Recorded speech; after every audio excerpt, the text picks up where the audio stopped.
लेकिन इस समय जमीनी स्थिति क्या है? जमीनी स्थिति ये है, हम लोग खार्किव यानी पूर्वी यूक्रेन के बॉर्डर पर थे, वहां पर बड़ी संख्या में जमावड़ा रूस की तरफ से देखा जा रहा था। हम लोग इस समय डोनेट्स्क के इलाके में हैं, एम्बेसडर सज्जनहार, और यहां पर भी खबर यही है कि 100 बख्तरबंद गाड़ियां, ट्रक और युद्ध का सामान रूस ने उसको इजाजत दे दी है इस इलाके में आने की। हालांकि अभी वही वो इंडिपेंडेंट रिपब्लिक ऑफ डोनेट्स्क में और लुहांस्क में वो सेनाएं हैं, उनके लिए कितना कठिन होगा इस क्षेत्र को, और क्या वो केवल डोनेट्स्क और लुहांस्क के लिए ये कर रहा है, या फिर उसका प्रयास पूरा खार्किव या फिर बेलारूस की तरफ से महज 90 मील की दूरी पर है यूक्रेन की राजधानी कीव, वहां पर आए और सत्ता परिवर्तन करे, या बिना आए सत्ता परिवर्तन उनका लक्ष्य है?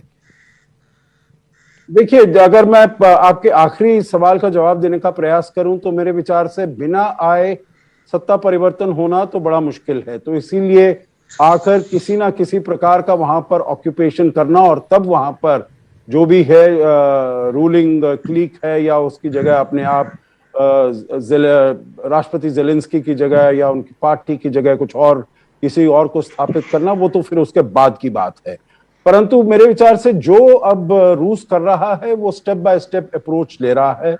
तो अभी उसने जो कि ये रिबेल और रशिया सपोर्टेड सेपरेटिस्ट थे, उनको जो टेरिटरी है उसको उसने अभी वो दिया है, इंडिपेंडेंस दी है। परंतु जैसे मैंने कहा, वो पूरे ही इन प्रोविंसेस को अपने कंट्रोल में लाने का प्रयास करेगा। देखिए, मैं ये नहीं समझता हूं जितना भी प्रयास कर ले रूस और राष्ट्रपति पुतिन ये प्रयास कर ले जो भाई हमने इंटरनेशनल लॉ को नहीं वायलेट किया है।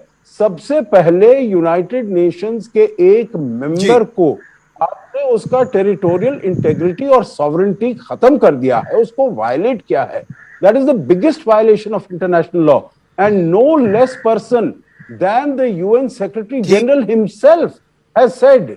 अगर आप देखें, जो यूएन सिक्योरिटी काउंसिल की जो मीटिंग हुई थी उसमें जो यूएन एसजी की रिप्रेजेंटेटिव थी, उन्होंने कहा this is a violation of the UN charter. तो ये कहना जो भाई वो इंटरनेशनल लॉ को फॉलो कर रहा है, मैं उसको बिल्कुल नहीं बाय करता हूं। वो तो बिल्कुल उसने एकदम अंतरराष्ट्रीय कानून की धज्जियां उड़ाकर उसने फेंक दी हैं ये अटैक करके, ये उनको रिकॉग्नाइज करके। और जैसे राष्ट्रपति अंतरराष्ट्रीय कानून, और ये बात अमेरिका भी कह चुका है, अमेरिका भी ये कह चुका है कि मिन्स्क अग्रीमेंट भी उसने पूरी तरह से तहस नहस कर दिया, तार तार कर दिया। लेकिन यहां डिप्लोमेसी से ज्यादा क्या रूस बल प्रयोग से, शक्ति प्रदर्शन से यहां पर सत्ता परिवर्तन के पक्ष में है?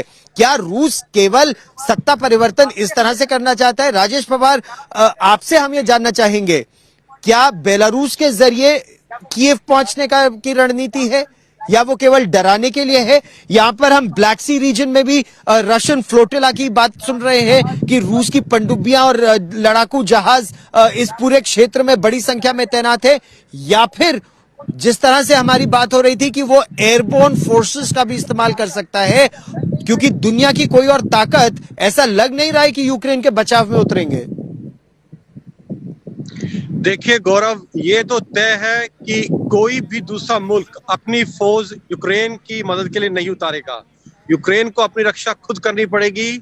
उनको मैक्सिमम जो सपोर्ट मिल सकता है नेटो या अमेरिका से, वो मिल सकता है हथियारों की खेप की तरह या फिर किसी तरह का इकोनॉमिक सपोर्ट, पर किसी भी तरह से कोई फौज किसी और मुल्क की यूक्रेन में नहीं आएगी, नंबर 1। नंबर 2, जहां तक रूस का यूक्रेन के ऊपर हमला करने का सवाल है, वो रूस किसी भी दिशा से कर सकता है। नॉर्थ में बेलारूस से, ईस्ट में दोनबास से या रशियन टेरिटरी से, और साउथ में क्रीमिया से।